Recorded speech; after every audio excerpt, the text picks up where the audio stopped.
Seperti halnya diriku, aku tak berdaya menerima keadaan yang tiba-tiba saja menimpa diriku. Aku seorang pekerja atau buruh sebuah pabrik dengan gaji yang tidak terlalu besar, namun terasa cukup untuk memenuhi kebutuhan sehari-hari kami berdua. Berdua? Maksudku, aku memang telah memiliki seorang istri, namun sudah 1 tahun lebih menikah, belum dikaruniai seorang momongan. Pada suatu siang, ketika aku tengah mengayuh sepeda, ada sebuah angkot yang melaju dengan kecepatan tinggi. Aku yang sudah berada di tengah jalan hendak melintas, tak kuasa mengembalikan setir sepedaku, dan tubuhku terpental sejauh beberapa meter di depan bak sampah. Saat itu, aku masih sadar, kuraih dompetku meski tak ada uang, karena dalam dompet itu ada kartu identitas. Aku melihat beberapa orang menggerubungiku, dan beberapa saat kemudian, aku merasa tubuhku ringan mengambang entah di mana. Baru setelah aku sadar, ternyata aku berada di UGD, sebuah rumah sakit. Kondisi berlumuran darah, tapi yang membuat aku sedih saat seorang perawat mengatakan aku mengalami patah tulang pangkal paha sebelah kanan.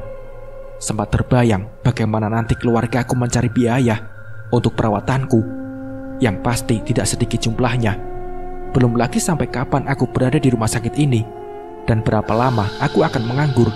Melihat penyembuhan tulang akan memakan waktu yang panjang.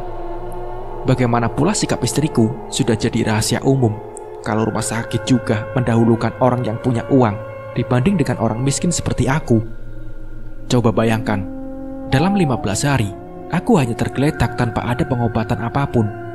Kecuali kakiku yang patah, harus dibanduli dengan kaleng plastik berisi semen seberat 5 kg, tanpa ada obat pereda nyeri. Pada tulang pahaku yang terasa panas, menyayat 15 hari, menunggu pemilik mobil angkot bernegosiasi denganku. Bos angkot itu mau berdamai secara kekeluargaan dengan memberi uang ala kadarnya. Oh ya, saat itu belum ada kata pengobatan dari biaya gratis di rumah sakit. Dalam keadaan panik, aku marah. Aku mengancam pemilik angkot agar tidak perlu memberiku uang sepeser pun. Dengan resiko, apabila aku bisa sembuh, aku akan datang mencarinya, membuat perhitungan. Aku mengatakan itu karena hidupku percuma kalau sampai cacat seumur hidup. Aku tidak takut kalau akhirnya pemilik angkot itu datang bersama seorang petugas. Mereka menekan aku dan ibu yang menemaniku untuk menandatangani selembar cek. "Jangan ditandatangani dulu, Bu, sebelum dia menyerahkan uang yang telah kami sepakati," kataku kepada ibu. Akhirnya, pemilik angkot mengalah. Dia memberiku uang yang hanya cukup untuk membeli pen untuk pemasangan nanti. Saat operasi, beruntung ada pihak dari saudara yang bekerja di apotek.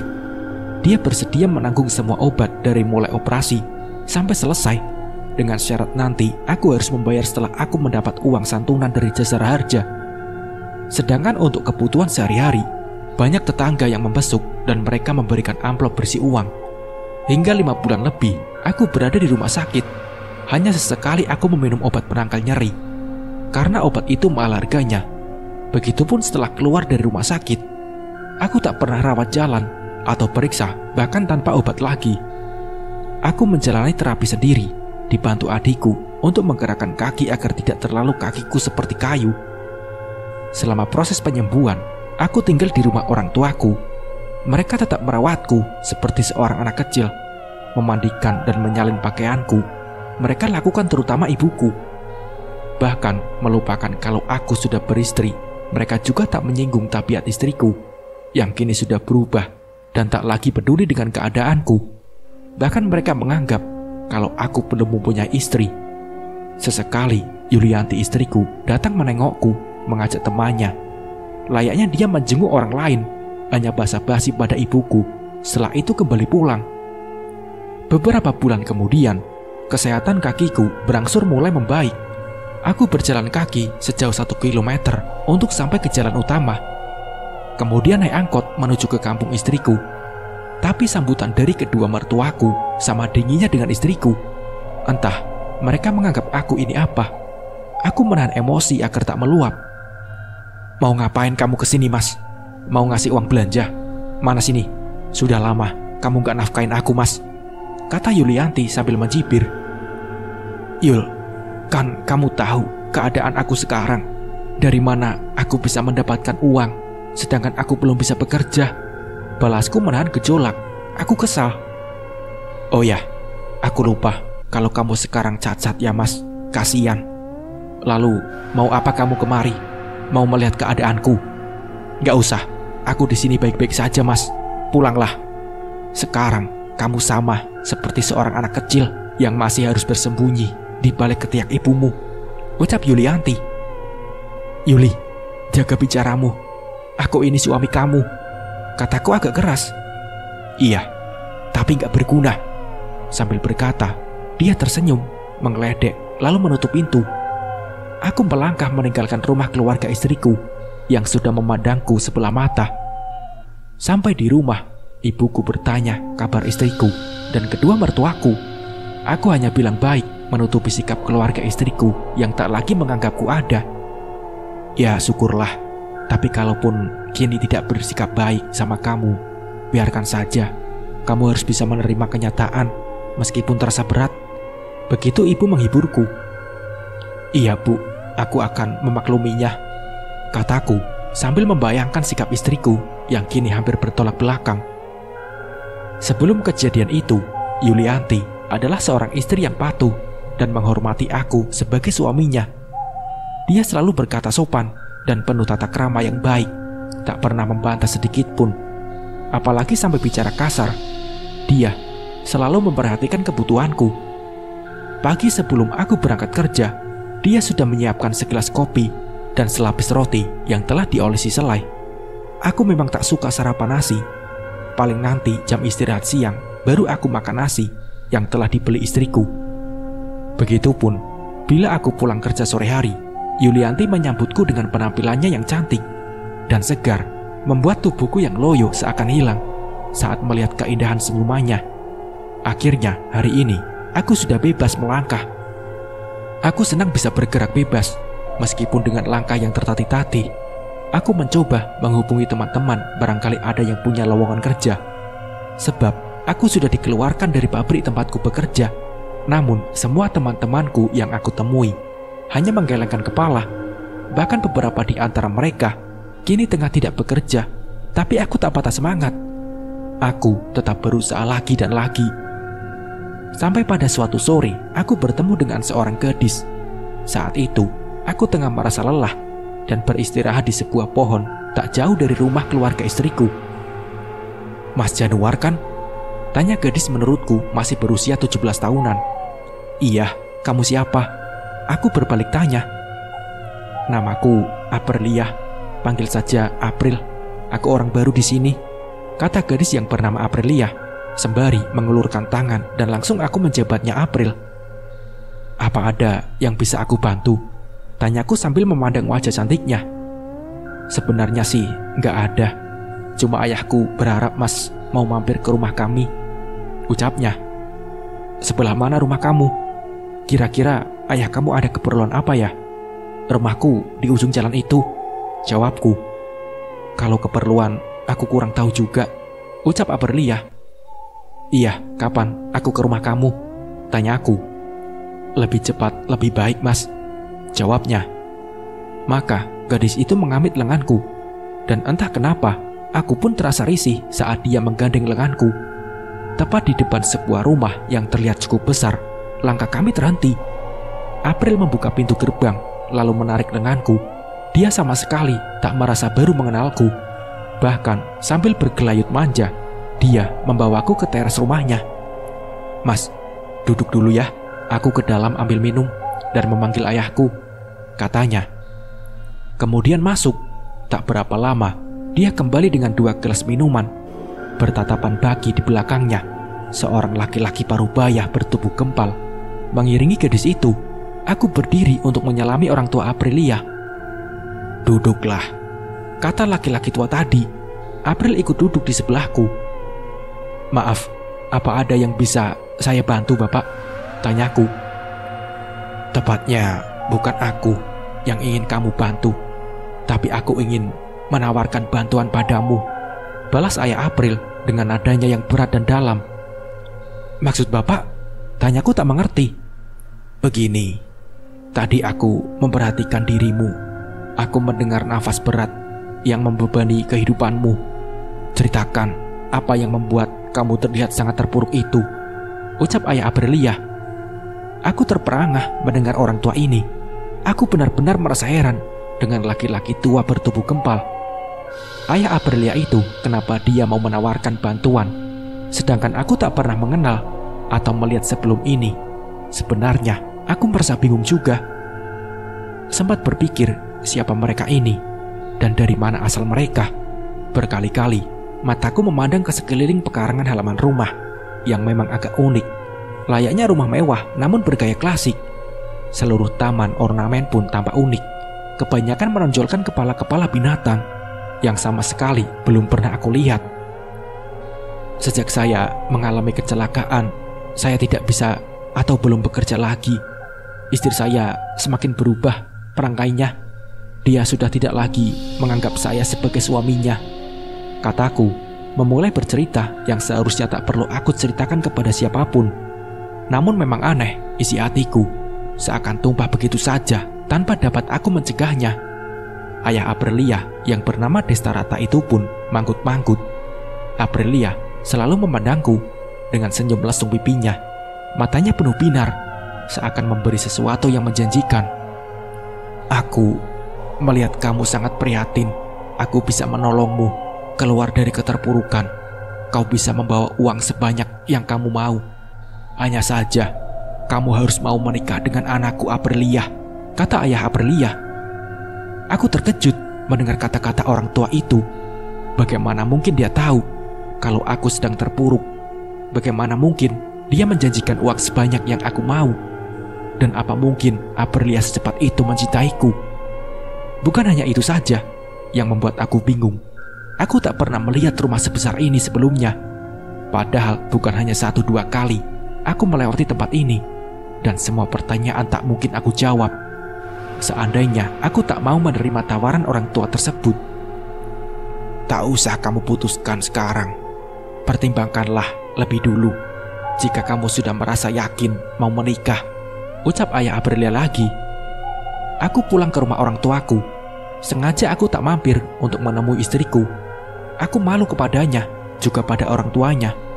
Aku tidak merasa sakit hati, hanya saja sedikit kecewa. Bukankah seharusnya sebagai orang tua mereka mengerti keadaan dan bisa mendinginkan suasana hati putri mereka, bukan sebaliknya membanding-bandingkan aku dengan lelaki lain. Aku juga tidak menceritakan keganjilan kepada istriku dengan ketemu April dan ayahnya yang sangat misteri.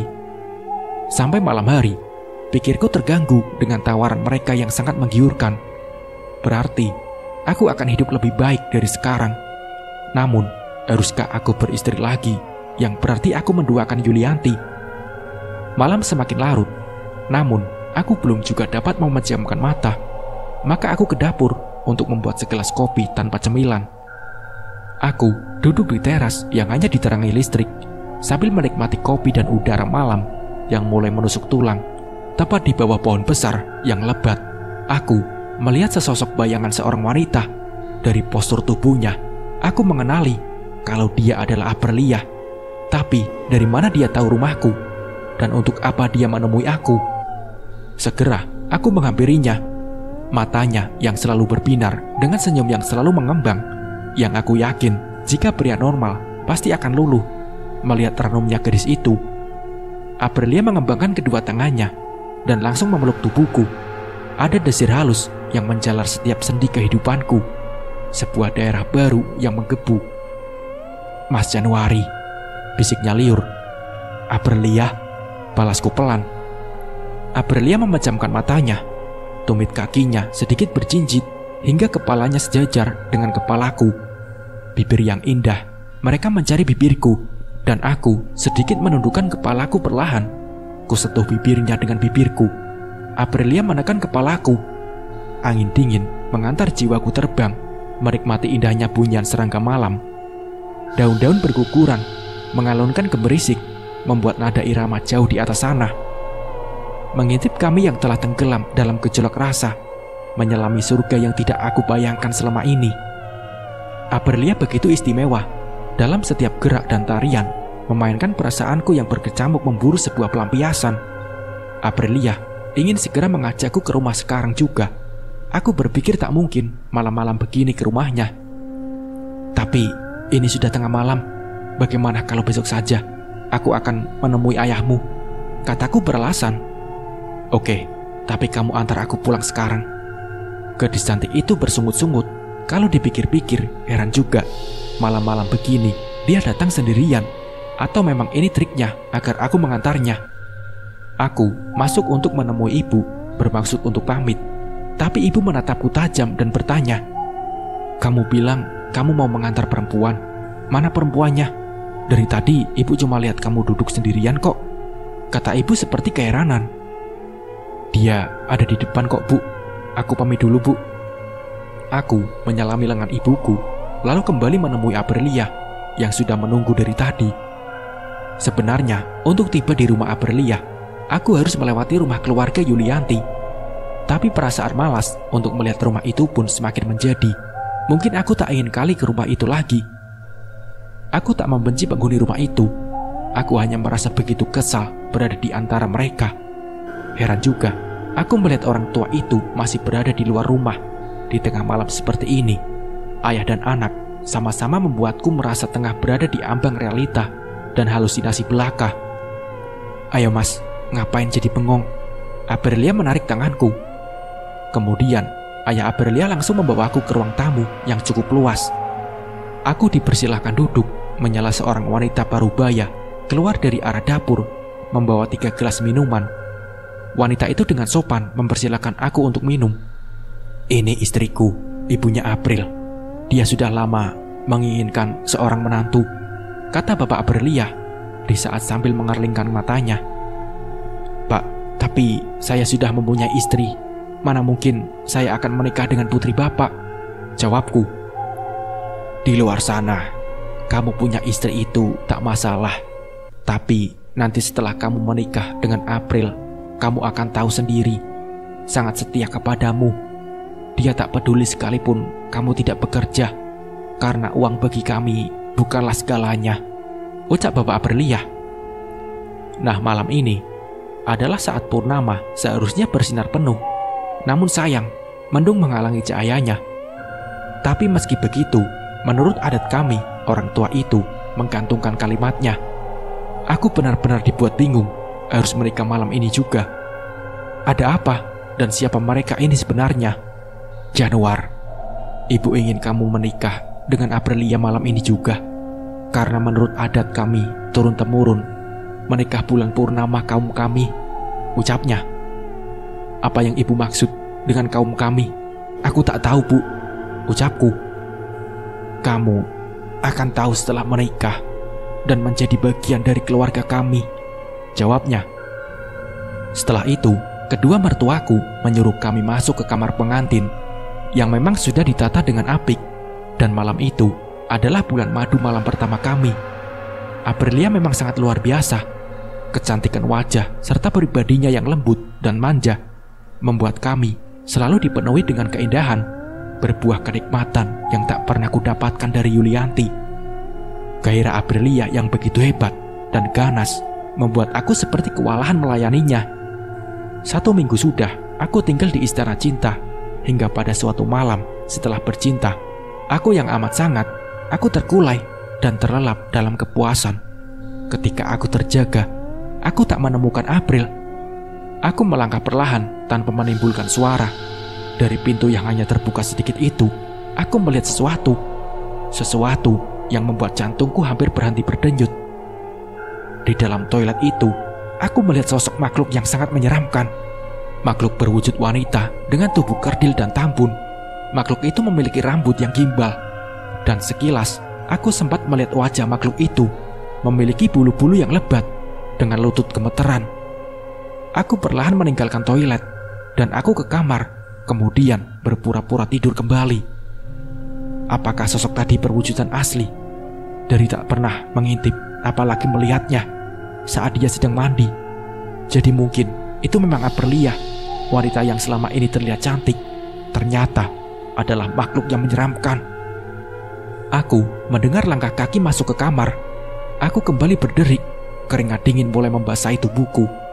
manakala lengan Aprilia memeluk tubuhku. Sedikit ku buka mata, mengintip apakah lengan istriku penuh dengan bulu, tapi ternyata tidak.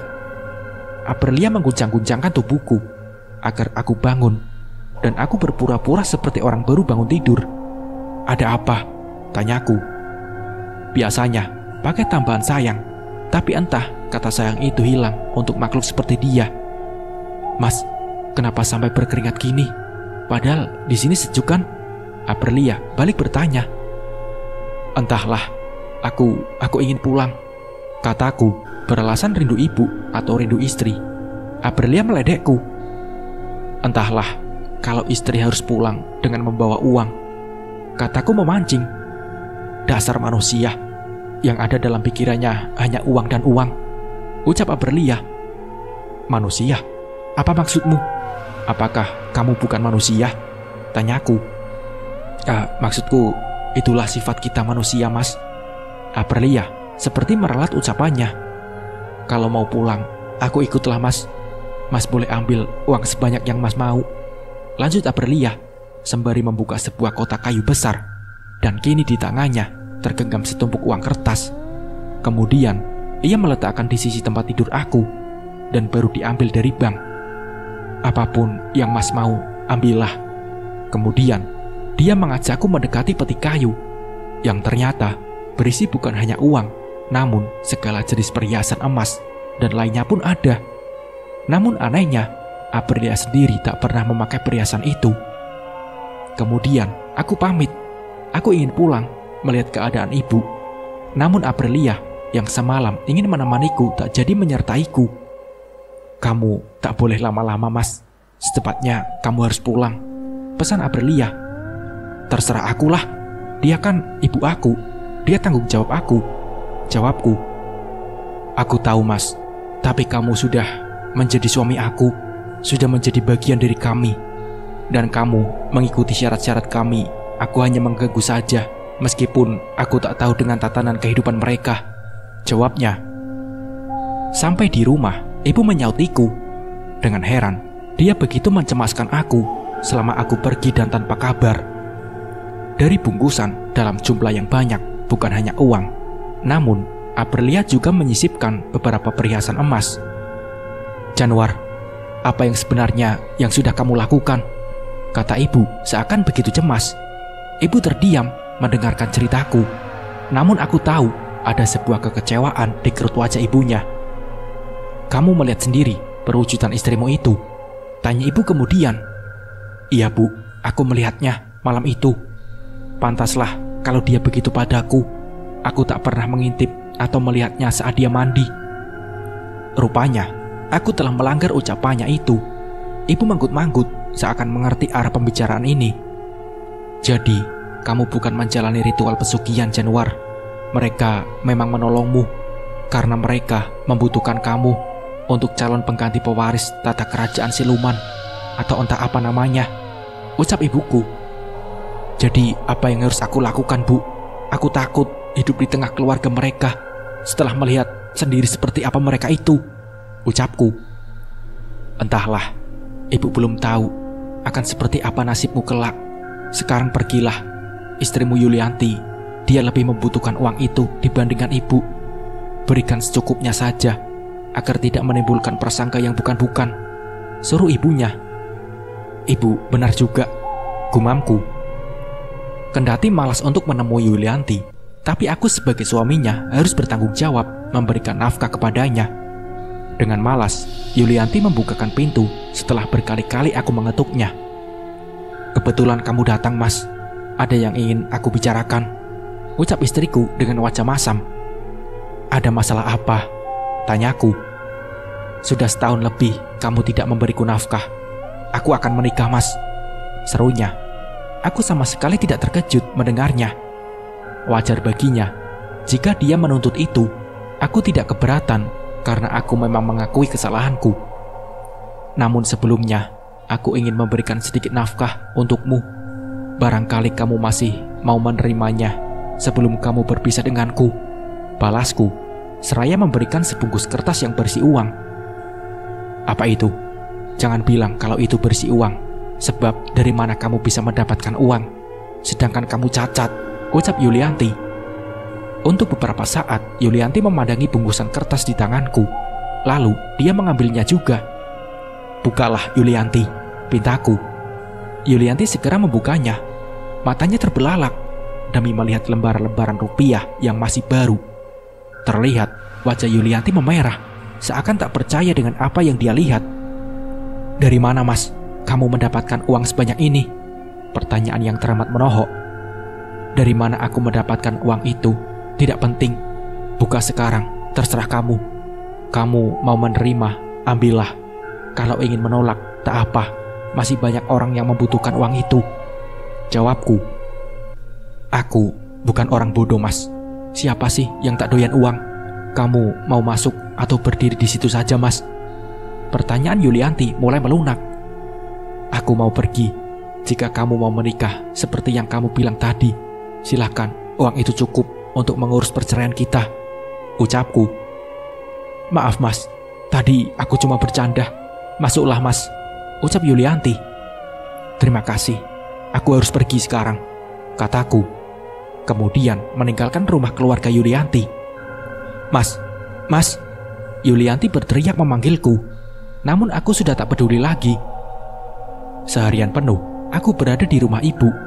Aku memang tinggal berdua dengan ibu sejak ayah pergi entah kemana. Sementara Ayuni, adik perempuanku, tinggal bersama suaminya di Sumatera. Ibu berjualan jajanan kecil yang ia jajalkan sendiri.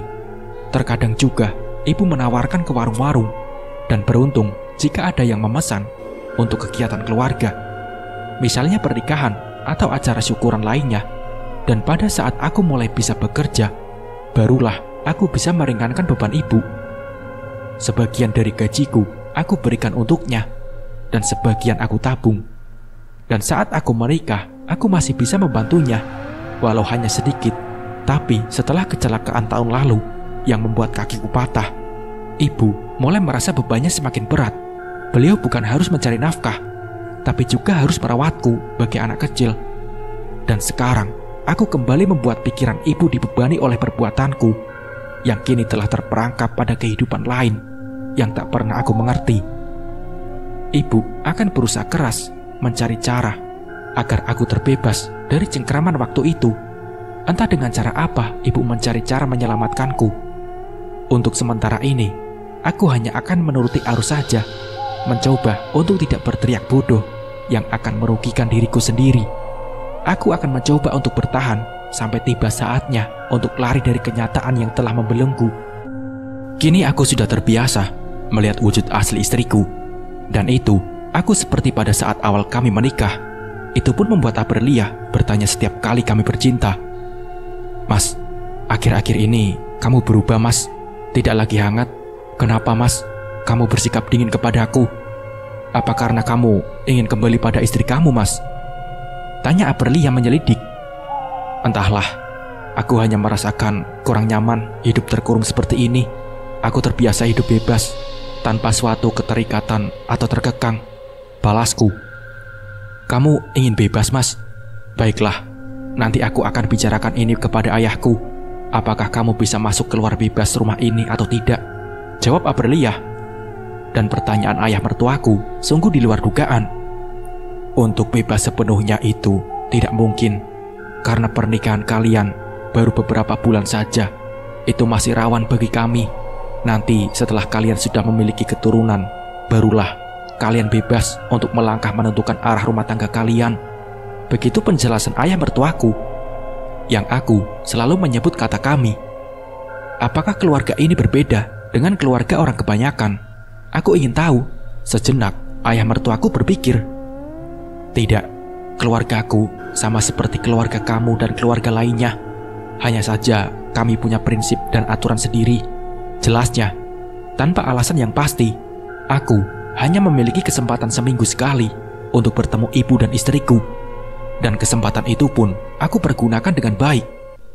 Dan pada saat aku menemui istriku, betapa aku terkejut dengan ucapannya. Mas, aku gak nyangka deh sekarang kamu tambah hot saja. Kamu minum obat apa, Mas? Ucap istriku. Obat kuat apa? Sambungnya. Pertanyaan yang sulit untuk aku pahami. Setelah sekian lama kita tidak berhubungan. Semalam aku merasa kewalahan melayani kamu, Mas. Ini pertanyaan yang konyol. Kapan aku berhubungan badan dengan istriku? Aku kesini hanya untuk memberikan uang sebagai nafkah, karena sampai saat ini, iya, seperti biasanya, aku hanya memberikan uang dan sama sekali tidak masuk ke dalam rumah. Maka aku pun pergi dan kembali ke rumah ibuku. Aku sempat berpikir, kenapa Yulianti mengatakan kalau aku datang pada malam hari, kemudian bercinta lalu pergi. Pada penghujung pagi, ada yang ganjil dari perilaku istriku ini. Dia terlihat lebih ceria. Dari tengah malam, aku terbangun. Aku merasakan haus yang amat sangat. Entah kenapa, mungkin pengaruh suasana di rumah ini kurang nyaman saja. Padahal rumah ini besar dengan plafon yang tinggi dan halaman luas yang banyak terdapat pohon. Kutinggalkan untuk mengambil air minum. Namun belum sempat aku ke sana, tiba-tiba aku melihat ayah mertuaku keluar dari kamar. Dia memperlihatkan wujud aslinya, sesosok makhluk raksasa kerdil sama seperti Aprilia. Ayah mertuaku pun memiliki rambut gimbal, ditambah gigi runcing di sudut bibirnya. Semua tubuhnya dipenuhi. Dengan ayah mertuaku beralih ke belakang rumah. Perlahan aku mengikutinya. Sampai di rumah, dia menusuk tembok pagar hingga batas halaman, dan aku melihat tangannya yang penuh bulu menggeser tembok, hingga tembok itu pun bergeser ke sebelah kiri. Kini aku dapat melihat dengan jelas kalau di balik tembok itu ada sebuah perkampungan yang agak remang-remang karena bulan tak sedang bersinar. Ayah mertuaku keluar, namun ia lupa untuk menutup pintu tembok itu. Bergegas, aku mengikutinya. Aku melihat ayah mertuaku menuju sebuah rumah yang memang tidak jauh dari tempat ini. Di bawah pohon besar, dia berdiri tegak, kepalanya mendongak ke atas, seakan tengah melihat ketinggian. Angin tiba-tiba bertiup kencang, menggoyang-goyang pohon tepat di mana makhluk raksasa itu berdiri. Dan beberapa saat kemudian, makhluk itu lenyap dari pandanganku. Namun hanya sesaat. Setelah itu, di bekas makhluk itu berdiri, kini tampak seorang laki-laki yang membuat aku terbengong heran bercampur kaget. Sebab laki-laki itu adalah aku. Tak sedikit pun aku membedakan aku dan lelaki jelmaan makhluk tadi. Begitu sempurna, baik dari postur tubuh sampai pakaian yang ia kenakan pun sama. Lelaki itu berjalan mendekati sebuah rumah. Dia berdiri di depan pintu tanpa mengetuk dan memanggil pemilik rumah. Pintu rumah pun terbuka, dan Yulianti menyambut kedatangan Januar dengan senyum yang menantang. Tubuhnya pun berbalut gaun tidur yang tipis transparan, sehingga memperlihatkan lekuk tubuhnya yang mengundang. Yulianti langsung mengembangkan kedua tangannya yang langsung disambut pelukan hangat oleh Januar. Kemudian mereka pun berciuman untuk beberapa saat. Lalu Januar membopong tubuh ramping Yulianti masuk ke dalam rumah. Untuk sesaat aku diam mematung. Aku tak tahu apa yang harus aku lakukan. Haruskah aku mendatangi mereka, mengatakan kalau Januar itu adalah bukan diriku, tapi dia adalah makhluk raksasa yang sangat menyeramkan? Mungkinkah dia akan percaya dengan apa yang aku katakan? Bagaimana bila sebaliknya, dia malah menuduhku kalau akulah yang jelmaan makhluk itu, dan aku disangka memfitnah Januar yang sekarang mungkin tengah menikmati tubuh istriku. Sampai berpikir di situ, aku merasa kepalaku pening. Dunia seakan berputar hebat. Tubuhku liung sesaat, sampai akhirnya aku tersadar. Aku sudah ada di sebuah kamar yang belum pernah aku lihat. Januar, kenapa kamu sampai pingsan di tempat itu? Kenapa tidak langsung masuk ke rumah istrimu? Tanya seorang tetangga yang menolongku. Entahlah Kang, aku lupa kenapa ada di sana.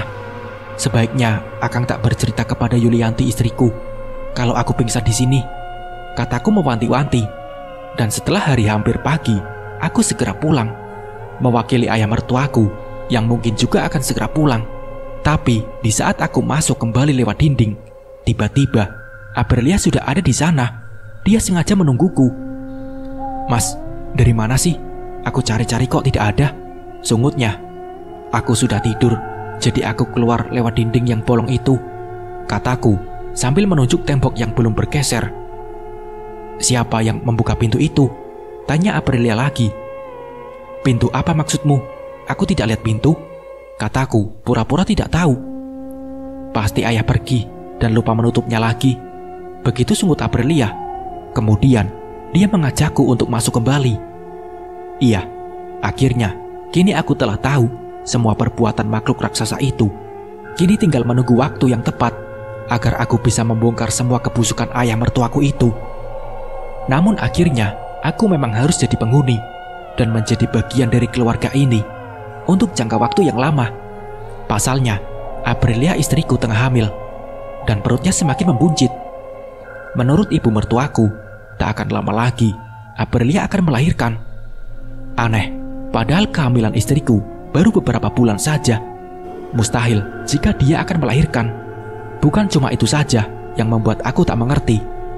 Kini istriku Yulianti pun tengah hamil pula. Apakah kamu tidak bahagia, Mas, melihat aku hamil, yang berarti kamu nanti akan menjadi seorang ayah dari anak kita? Begitu kata Yulianti saat aku mengunjunginya. Aku tak menjawab. Aku tak tahu apa yang harus aku katakan. Aku tak mau membuatnya terluka. Seandainya aku membuka aib apa yang telah terjadi pada dirinya. Mas, kamu pingin anak lelaki atau perempuan, Mas? Tanya istriku lagi. Lelaki atau perempuan, bagiku sama saja, balasku tanpa ekspresi. Sekarang, kehidupan kita sudah cukup mapan, Mas. Aku ingin kamu membangun rumah ini atau membeli rumah baru yang mewah demi sekecil yang akan hadir di tengah-tengah kita. Uang dan perhiasan dari kamu selama ini aku kumpulkan, Mas. Semua demi masa depan keluarga kita. Lanjutnya, harta perhiasan hanya itu yang ada di dalam pikiran istriku. Dia sama sekali tak menyadari kalau yang telah ayah mertuaku beri. Sementara itu, ibuku tetap berjualan, membuat panganan kecil. Dia menjajakan sendiri. Bila ada pesanan, ia menerimanya juga, menitipkan pada warung-warung sekitar. Ibu tak pernah mau menerima pemberian uang dariku. Baginya, uangku dianggap hasil pemberian makhluk halus, meskipun aku tidak menjalani pesugihan apapun. Untungnya, aku tidak memperlihatkan kepada semua orang tentang keadaanku yang sekarang. Jika aku ingin pamer, aku bisa membangun sebuah rumah mewah atau naik mobil misalnya.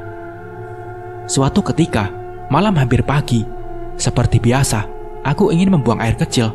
Aku terkejut melihat wujud istriku, bentuk aslinya sosok makhluk kerdil dengan rambut gimbal dan perut yang membuncit.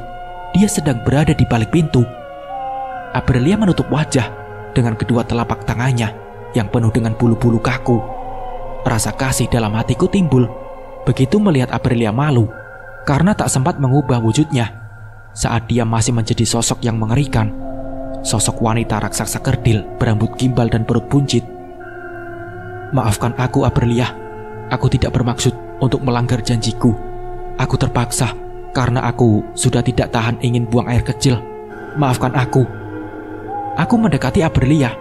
Kupeluk tubuhnya tanpa rasa jijik. Aprilia masih membelakangiku. Kualihkan tubuhnya agar dia berhadapan dan agar melihat kesungguhan di mataku. Aprilia mengangkat wajahnya dan menatapku. Aku sudah katakan kepadamu, Mas, jangan pernah mengintip aku saat aku ada di dalam kamar mandi, kata Aprilia dengan seru. Aku tidak sengaja, tapi pada akhirnya aku pun akan tahu juga wujud sebenarnya. Tapi kamu harus percaya padaku. Walaupun kini aku tahu siapa kamu sebenarnya, aku akan selalu bersamamu. Sekarang mari kita kembali ke kamar. Aku membalas dengan lembut. Aprilia dengan malu, dia menyuruh kembali ke kamar terlebih dahulu. Aprilia, sekarang aku sudah tahu tentang keluarga kamu. Bukan hanya wujudmu saja, tapi juga wujud ayahmu. Aku bahkan sudah tahu semua perbuatannya. Aku ingin menjelaskan agar dia tahu semua ini. Aprilia mengeringkan rambutnya. Kenapa dengan ayahku? Aprilia bertanya dengan antusias. Tapi kamu janji sama aku, kamu tidak marah dan menyangka aku berbohong, ucapku. Iya, aku janji, Mas, jawabnya memotong. Ayahmu selalu keluar malam dan aku sengaja mengikutinya. Dia mengunjungi seorang wanita yang rumahnya tak jauh dari sini, ucapku kepada Aprilia. Apa kamu tidak berbohong kan, Mas? Aprilia sedikit terkejut. Tidak, dan wanita itu kini telah hamil, jawabku. Kamu tahu siapa wanita itu, Mas? Aku menarik nafas panjang. Aku melatih kesungguhan dalam pertanyaan. "Ayahmu telah menghamili istriku," jawabku. Aprilia terlihat sangat terkejut. Giginya kemutuk menahan geram. Dia bangkit dari duduknya. Dia ingin keluar kamar, namun aku berusaha untuk menahannya hingga dia jatuh ke pangkuanku. Aku membelai rambutnya yang indah. Kini sudah saat pertama kali aku melihatnya. Keesokan harinya, ayah mertuaku mendatangiku saat aku tengah duduk di bangku taman. "Januar, ayah ingin bicara denganmu," ucap mertuaku. "Iya, ada apa ayah?" tanyaku. "Aprilia sudah menceritakan tentang kamu. Katanya kamu sudah melihat wujudnya dan wujudku," ucap bapak mertuaku. "Iya ayah, tapi aku sudah mengatakan kepada Aprilia kalau aku tidak akan merasa takut, karena aku tahu kalian adalah makhluk yang baik. Namun, aku kecewa dengan ayah. Kenapa ayah tega memilih Yulianti sebagai pemuas nafsu ayah?" tanyaku dengan nada agak tinggi. "Aku ingin melakukan sebagaimana makhluk lain melakukan terhadap pasangannya. Maka aku mencari dari golongan kamu, golongan manusia yang mudah tergoda dengan harta. Aku sengaja mematuhi sebagai dari bangsa siluman yang menyiapkan pesugihan dengan timbal balik. Kamu juga sama, seakan kamu hidup bermasyarakat seperti manusianya. Dunia kami hanya sebatas telapak tangan dengan duniamu tipis. Begitu adalah pemimpin suku dari kalangan menengah. Aku tengah mencalon penggantiku kelak, dan penggantimu sesosok laki-laki.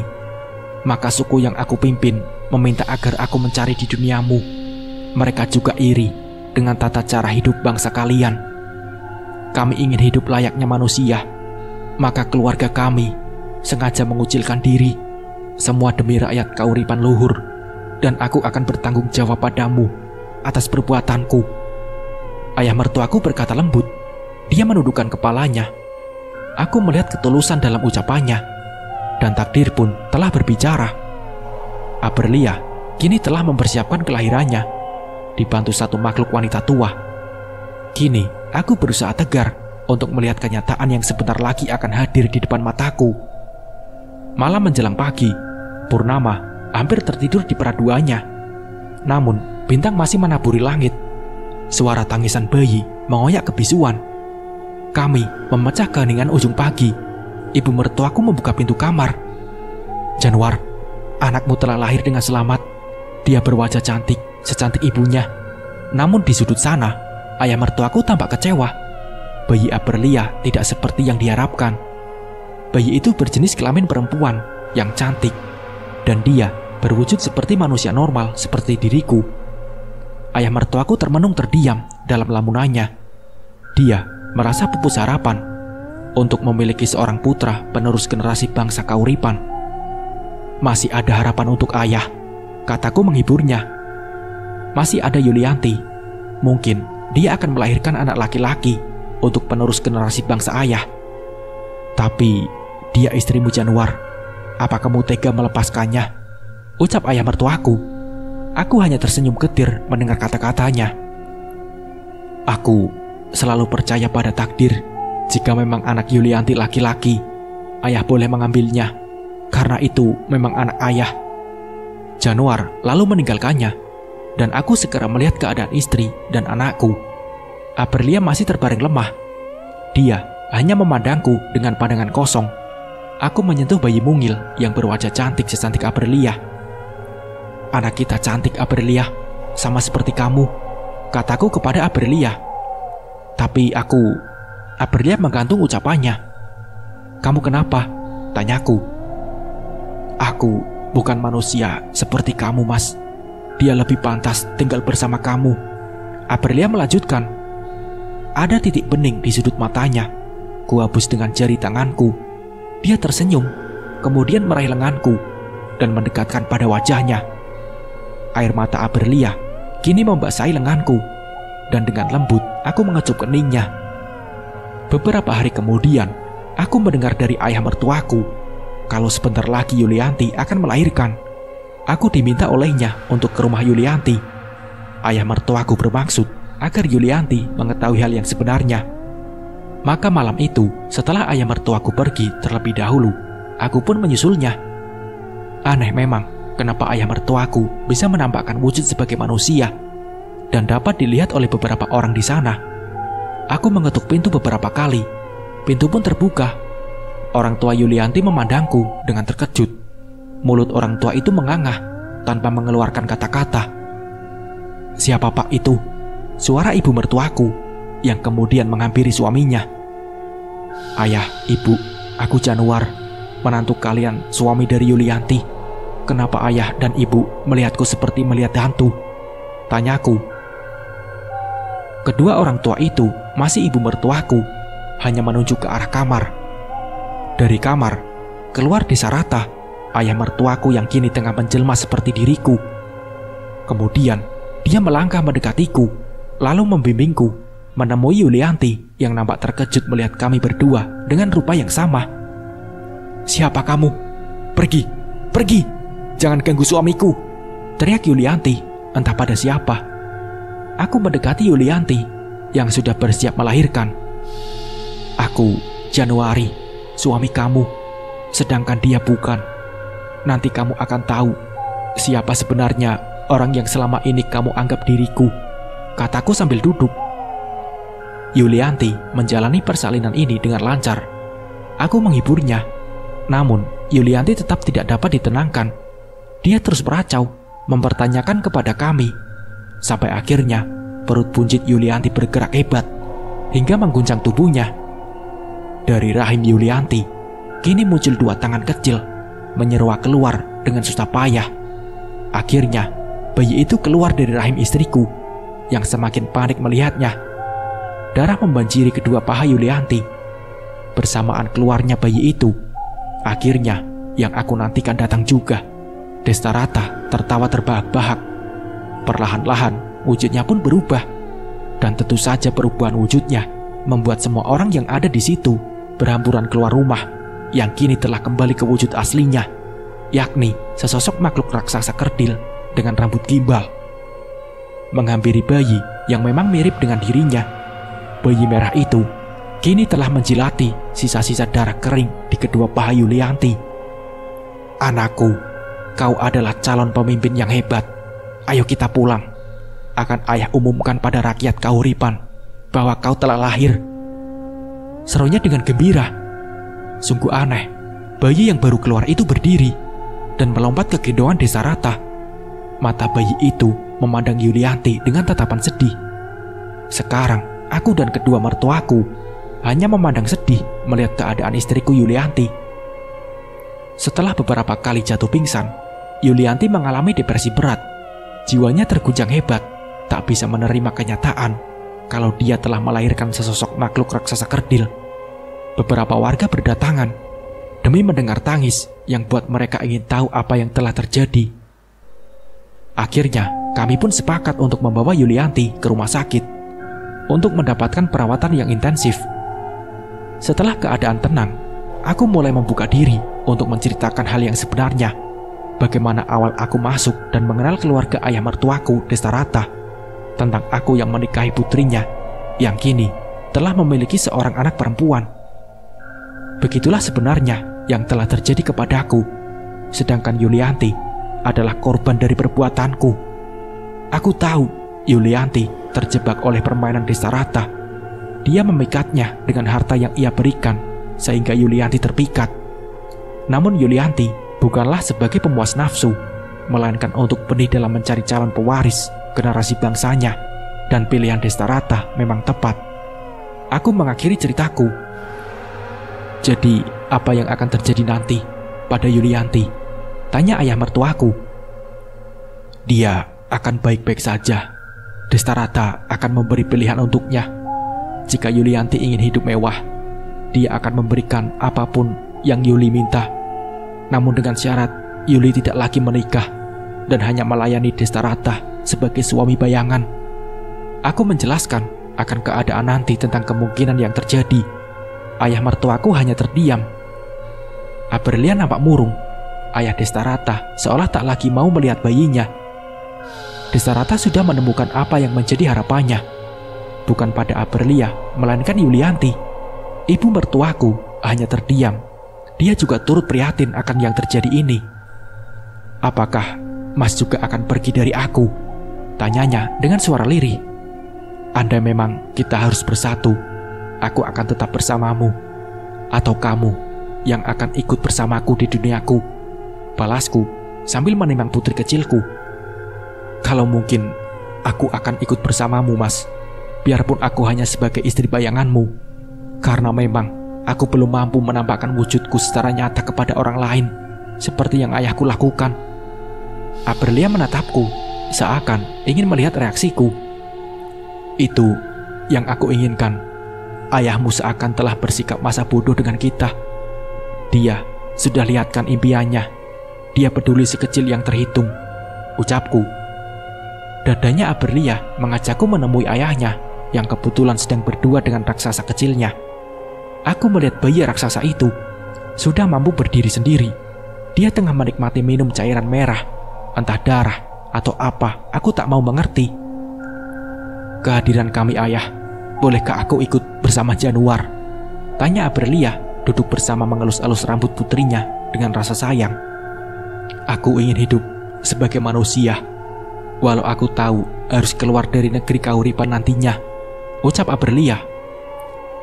Apa kamu sudah memikirkan semua resiko dan akibat yang harus kamu terima?